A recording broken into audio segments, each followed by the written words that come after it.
जो सूर्योदय तक सोते हैं उनकी बुद्धि में भागवतिक बातें, अध्यात्म बातें आ जाए, मेरी समझ में नहीं आता। अगर आप थोड़ा भी शरीर स्वस्थ रखना चाहते हैं तो जैसे नियम से भजन वैसे व्यायाम आवश्यक है। सबसे प्रार्थना है ये दवाइयों के बल पर जीना बंद करो। शरीर में जितनी आवश्यकता जल की है, अगर उतना नहीं जाएगा तो आपकी एसिड बनेगी, फुंसियां निकलेंगी, कब्ज बनेगा, कई परेशानी। हम साधकों को कहते हैं, कभी कभी जैसे पूछते हैं कितना जल पिया, वो अभी तो पिया नहीं। अच्छा, ये शरीर है, ये एक गाड़ी है, कोई सच्चिदानंद नहीं है। उचित आहार, उचित जल, व्यायाम के लिए तो समय नहीं। और भी 10 दिन बीमार पड़ोगे फिर देखो, आप कहते हैं समय नहीं है। हमने अपने बीमार स्थिति की दिनचर्या को बताया, शीत धाम की 2 बजे उठना, जो आपको बोल रहे हैं ऐसे ही दिनचर्या करते, और 45 मिनट व्यायाम। इसके बाद तुरंत प्रणाम करके वृंदावन की परिक्रमा, फिर आके श्री जी की मंगला, फिर आके 9 बजे तक गुरुदेव भगवान की सेवा में, फिर वहां से आके श्री जी का श्रृंगार, फिर भिक्षावृत्ति आदि 12-1-2 बजे तक। कोई चाय, कोई पानी, कोई ऐसा कुछ नहीं कि बाल भोग, कुछ नहीं था ही नहीं। जिंदगी में 100 ग्राम दूध नहीं खरीदा कि भाई हमारा दूध बन, कभी नहीं ऐसा। पर कभी ऐसा महसूस नहीं हुआ कि मैं बहुत कमजोर हूं। ब्रह्मचर्य को पचाने के लिए बहुत शरीर को क्रियाशील होने की आवश्यकता है। या तो प्राणायामों के द्वारा, आसनों के द्वारा, अब ना आसन है, न प्राणायाम है, न व्यायाम है, और फिर क्या, कैसे भावना आपकी भगवत भावना बनेगी? एक प्रमाद स्थिति, एक छिन्न भिन्न खिन्न स्वभाव, नहीं बात बनेगी। अध्यात्म का साधक जो होता है, नवीन खिला हुआ कमल जैसा, मुख प्रसन्न तन तेज विराजा, कीनेस रामचंद्र कर का। कोई असाध्य रोग, कोई बहुत पीड़ा, वो बात अलग है। नहीं तो ऐसा वो जैसे कमल खिला होता है ऐसे खिला रहता है। क्यों? हर समय चिंतन सही, आचरण सही, सब कुछ सही। जो भगवत भावना विहीन जीवन है वो मुर्दा जीवन है। जिन हरि भगति हृदय नहीं आनी, जीवित सब समानते प्राण। वो जान नहीं रहे, मुर्दे जैसा जीवन है। क्या जीवन का महत्व? वही गंदे भोगों को भोगना, उसी का चिंतन करना, और भोग भोगने वाले शरीर को स्वस्थ रखने के लिए विषय सामग्री इकट्ठी करना, इसके बाद मर जाना। बोलो इसके अलावा और क्या है? ये बनाया, वो बनाया, वो बनाया, जरा सा हिला, पूरा का प्रांत नष्ट हो गया। क्या है इसमें? शाश्वत क्या है? हमें तसल्ली होती है, हमने एक मकान बना लिया, तसल्ली होती, 4 लड़के हो गए और काल का तमाचा लगा, पूरा का पूरा सब। क्या तसल्ली? हृदय को तसल्ली तब दो जब नाम चल रहा है, राधा राधा राधा राधा। दिनचर्या ही नहीं बन पा रही है आज के नए समाज की, दिनचर्या ही नहीं बन पा रही, भगवत भावना ही नहीं है। देखो, अगर परिवार में रह करके आप भगवत भावना नहीं करते तो सब परिवार में रहकर आसक्त हैं और सब दुर्गति को प्राप्त होते हैं। जब तक भगवत भावना नहीं है तब तक सब अविधि पूर्वक है। मान लीजिए सब अविधि, विधि भगवत भावना है। कुछ भी, किसी से भी, कोई भी, बस भगवत भाव, वही आनंद का अनुभव हो जाएगा। अतः उनके द्वारा किया गया देवताओं का पूजन मूल में मैं ही हूं, मेरा ही है, पर वो अविधि पूर्वक है। अविधि पूर्वक का तात्पर्य है कि वो ये नहीं जानते कि इस रूप में सर्व सामर्थ्यशाली भगवान ही विराजमान है। कभी कभी मंत्रों का ज्ञान नहीं होता, पूजन की सामग्री शुद्ध नहीं होती, भाव शुद्ध नहीं होता, इसलिए उनका पूजा सेवा आगे चल करके फल प्रदान नहीं कर पाता।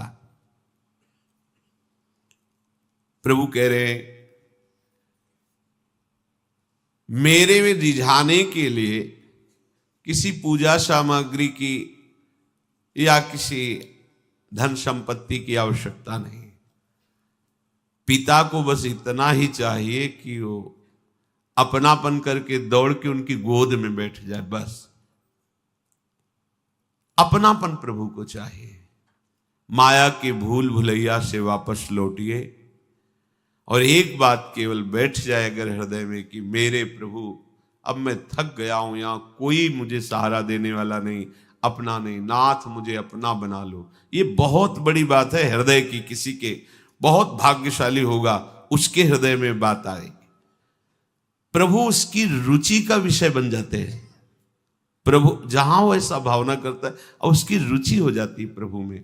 जैसे हमारी विषयों में रुचि, ऐसे प्रभु में रुचि हो जाती है। अब वो जो भी करता है सब पूजा हो जाती है।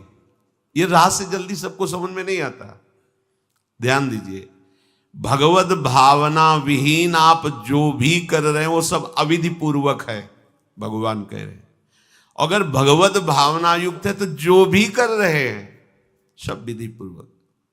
कर्माबाई जी ने, एक विधि विधान जानने वाले संत ने जब कहा कि आप तो बिना स्नान में बड़ा अपराध, ऐसे तुम कैसे बना पाओ।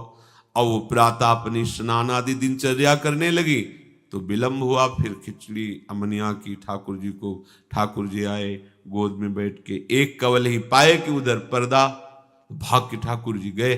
खिचड़ी लगी थी, पार्षदों ने कहा जय जय तो अभी भोग ही नहीं पधराया। फिर और बोले कर्मा भाई है ना, वो मुझे भोग लगाती। और पता नहीं उस महात्मा ने क्या समझा दिया विधि विधान, वो भोरी भारी हमारी भक्ता, वो अब नहाने धोने में समय लगाने लगी, इसलिए आज विलंब। देखो तुम जाओ और उनसे कह दो हम विधि विधानों से फंसने वाले नहीं, विधि विधान हमें कोई फांस नहीं सकता है। एक प्रेम फांस है जिसमें मैं फंस जाता हूं। बिना किसी बंधन के अगर ये बंधते हैं उसका नाम है प्रेम डोरी।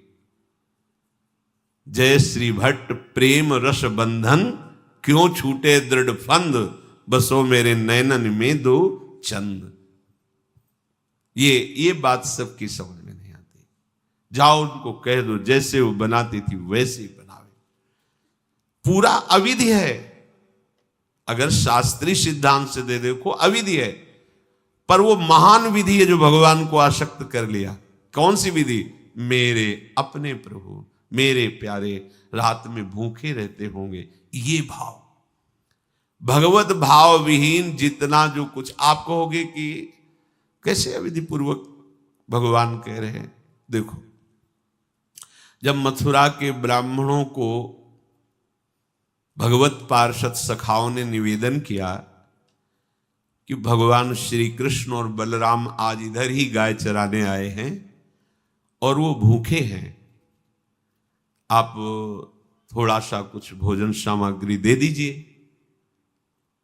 ऐसे देखा कि ग्वारिया है, बात ही नहीं की, अधिकारी ही नहीं समझा, बात का अधिकारी नहीं समझा।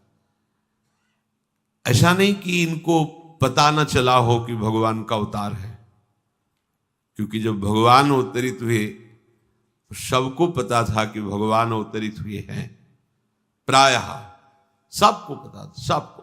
जैसे वायु शीतल चलती तो सबके अंगों में लगती है, इसलिए महान प्रकृति उल्लसित होकर नृत्य कर रही थी आनंद में जब भगवान का प्रादुर्भाव हुआ।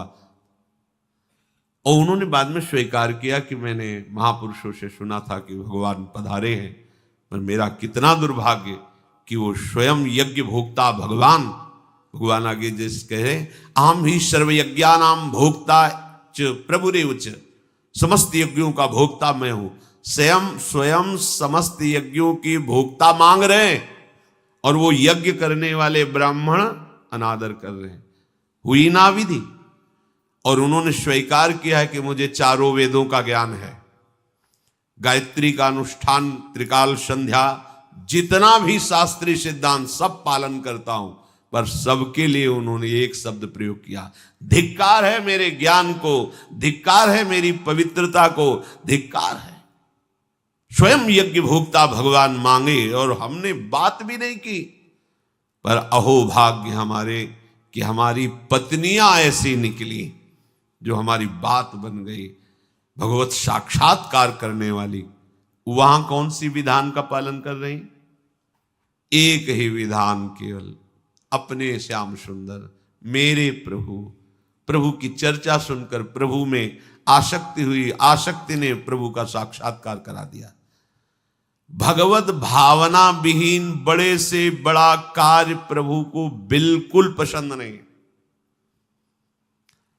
दुर्योधन ने दुशासन के महल में ऐसी भोग सामग्रियों का रचना करवाया था कि देवराज इंद्र भी ललचा जाए, और मूल उद्देश्य था कि श्री कृष्ण को रिझा लेंगे, अपने पक्ष में कर लेंगे।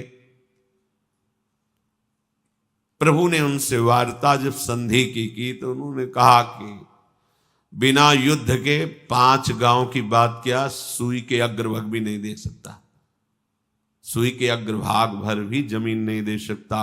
5 गांव की भगवान ने कहा था ऐसा करो, तुम हस्तिनापुर के चक्रवर्ती सम्राट पर बैठे रहो, 5 गांव दे दो पांडवों को, वो मेरे भक्त हैं, मेरा आदेश पालन कर। उनका सूजी अग्रे न केशवा, सुई की नोक भरेंगे। भगवान चलने लगे तो कहा आओ प्रसाद पा लीजिए, भोग पा लीजिए, आइए महल में। तो उनका पाया वहां जाता है। यदि पवाने वाले में प्रीति हो या पाने वाले को मिलता ना हो, बहुत भूखा हो, मेरे को भूख नहीं है, तेरे में प्रीति नहीं है, चल दिए भगवान। भगवान उधर गए भी नहीं, और गए का भगवत भाव भावित विदुर जी के घर, वहां मांग करके छिलके पाए। देखो छिलके पवाना विधि है, अविधि है। अभी सेवा अपराध में सुन रहे थे ना, हाँ, अच्छा से अच्छा पदार्थ प्रभु को पवाना, और वो अच्छा पदार्थ तो फेंक रही है और छिलका पवा रही, अविधि है, पूरी अविधि है। लेकिन यही सही विधि है, क्योंकि वो है ही नहीं भाव में इतनी ऊंचाई पर डूबी। उन्हें कोई, जैसी विदुरानी जी वैसे ही लालजू महाराज पा रहे, उनको भी शुद्ध नहीं, और कह रहे वाह बहुत सुंदर, बहुत स्वादिष्ट। वो भाव पवा रही तो वो भी भाव का स्वाद ले रहे। अपने उपास्य देव में प्रियता हो जाना ये सारी विधि है। इसीलिए अपने वृंदावन उपासी जन जो है, वृंदावन रसोपास्य, यहां मंत्रों के आदेश से सेवा पदार्थ समर्पित नहीं किया जाता। अमुक मंत्र पढ़ो फिर वो सेवा नहीं, यहाँ तो राधा राधा राधा। और जब जैसा भाव आया, या ऐसा नहीं कि ये ऐसे ऐसे ऐसे न, जब भाव आया अपने भाव में भावोत्स